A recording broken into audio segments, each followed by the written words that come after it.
ಪ್ರಶ್ನೆಗಳನ್ನು ತೆಗೆದುಕೊಳ್ಳೋ ಸಮಯ. ನಮಸ್ಕಾರ. ನಮಸ್ಕಾರ ತಾಯಿ.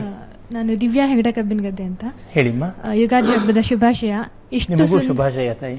ಇಷ್ಟು ಸುಂದರವಾದ ಸನಾತನ ಧರ್ಮದಲ್ಲಿ ಹುಟ್ಟಿದೀವಿ ಅಂತ ತುಂಬಾ ಹೆಮ್ಮೆ ಆಗತ್ತೆ. ಆದ್ರೆ ಇವತ್ತು ಜಗತ್ತಿನಲ್ಲಿ ಸನಾತನ ಧರ್ಮೀಯರ ಪರಿಸ್ಥಿತಿಯನ್ನು ನೋಡಿದಾಗ ತುಂಬಾ ಆತಂಕನೂ ಆಗತ್ತೆ. ಪಾಕಿಸ್ತಾನದಲ್ಲಿರ್ಬೋದು, ಬಾಂಗ್ಲಾದಲ್ಲಿರ್ಬೋದು ನಿತ್ಯ ಹಿಂದೂಗಳ ಮೇಲೆ ದೌರ್ಜನ್ಯವನ್ನ ನೋಡ್ತಾ ಇದ್ದೀವಿ. ನಮ್ಮದೇ ದೇಶದಲ್ಲಿ ನೆಮ್ಮದಿಯಾಗಿದ್ದೀವ ಅಂದ್ರೆ ಅದು ಖಂಡಿತ ಇಲ್ಲ. ಇವತ್ತು ನಾನು ಸನಾತನ ಧರ್ಮೀಯಳು, ನಾನು ರಾಷ್ಟ್ರೀಯವಾದಿ, ನಾನು ಹಿಂದೂ ಅಂತ ಹೇಳಲಿಕ್ಕೆ ಭಯ ಪಡುವಂತ, ಅಂದ್ರೆ ಹೇಳಿದ್ರೆ ಇವಳು RSS, ಇವಳು BJP ಅಂತ ಯಾವುದೋ ಸಂಘಟನೆಯದ್ದೋ ಯಾವುದೋ ಪಕ್ಷದ್ದೋ ಒಂದು ಹಣೆಪಟ್ಟಿ ಕಟ್ಟುವಂತ ಪರಿಸ್ಥಿತಿ ಇವತ್ತು ಬಂದ್ಬಿಟ್ಟಿದೆ. ಯುಗಾದಿಯ ಈ ಸಂದರ್ಭದಲ್ಲಿ ಸನಾತನ ಧರ್ಮೀಯರು ಸಂಕಷ್ಟದಲ್ಲಿದ್ದಾರೆ ಅಂತ ದುಃಖ ಪಡಬೇಕು, ಇಲ್ಲ ಧರ್ಮ ಅವಿನಾಶಿ, ಲಕ್ಷಾಂತರ ವರ್ಷದಿಂದ ಸನಾತನ ಧರ್ಮ ನಾಶ ಆಗದೆ ಉಳಿದು ಬಂದಿದೆ ಅಂತ ಸಮಾಧಾನ ಪಡಬೇಕು? ದಯವಿಟ್ಟು ತಿಳಿಸ್ಕೊಳ್ಳಿ. ಬಹಳ ಒಳ್ಳೆಯ ಗಂಭೀರವಾದ ಪ್ರಶ್ನೆ. ಏನಂದ್ರೆ ನಾವು ಕಾಳಜಿಗೊಳ್ಳಬೇಕು, ಆದರೆ ಕಂಗೆಡಬೇಕಿಲ್ಲ. ಕಾಳಜಿ ಬೇರೆ, ಕಂಗೆಡುವುದು ಬೇರೆ. We should be concerned but it should not become panic. ಇದರಲ್ಲಿ ವ್ಯತ್ಯಾಸ. ನಾವು ಕಂಗೆಟ್ಟಾಗ ಮಾಡಬಹುದಾದದ್ದು ಮಾಡೋಕ್ಕಾಗದೇ ಇರೋ ದಿಗ್ಮೂಢತೆ ಬರುತ್ತದೆ, ಅರ್ಜುನನಿಗೆ ಬಂದಂತಹದ್ದು. ಹಾಗಾಗದೆ ಗಮನ ಇಡಬೇಕು, ಅದು ಬಹಳ ಮುಖ್ಯವಾದದ್ದು ಅಂತ ಅನಿಸುತ್ತೆ.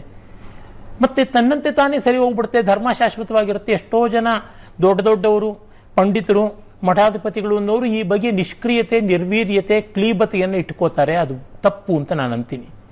ಹಾಗಾಗಿ ನಾವು ಏನು ಸಾಧ್ಯ ಇದೆ, ತೋಳಿಂದೆ ತಿಳಿವಿಂದೆ ಮತಿಯಿಂದೆ ಜಗದಿರುವ ಮೇಲೆನಿಪವನೆ ರಸಿಕ ಮಂಕುತಿಮ್ಮ ಅಂತ DVG ಅವರು ಹೇಳಿದಂತೆ ನಾವು ಆ ಪ್ರಯತ್ನವನ್ನು ಮಾಡಬೇಕಾಗಿದೆ.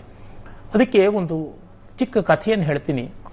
ಒಮ್ಮೆ ಒಬ್ಬ ರಾಜ ತನಗೆ ಒಳ್ಳೆ ಕವಚ ಬೇಕು ಅಂತ ಒಬ್ಬ ಕಮ್ಮಾರನ್ನ ಕರೆಸಿ ಕವಚ ಮಾಡಿಸಿಕೊಟ್ಟ.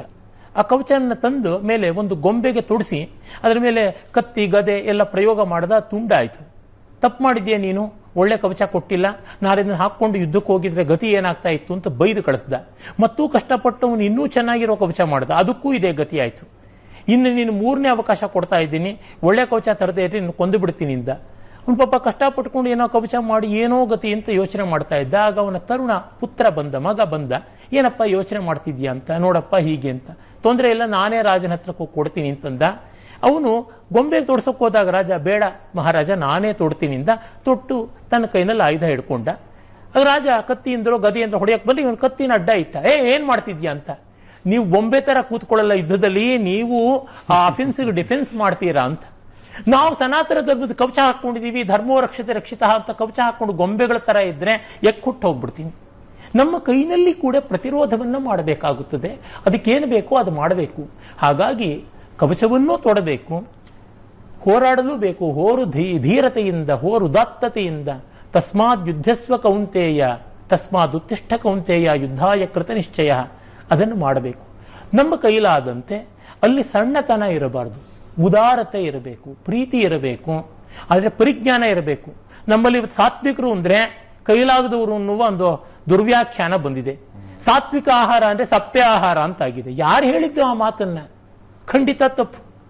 ರುಚಿ ಇಲ್ಲದೆ ಇರೋದು ಸಾತ್ವಿಕ ಆಹಾರ ಅಲ್ಲ, ಅದನ್ನು ಮೊದಲು ತಿಳ್ಕೋಬೇಕು. ಸಾರವತ್ತಾದದ್ದು ಅಂತ ಅರ್ಥ.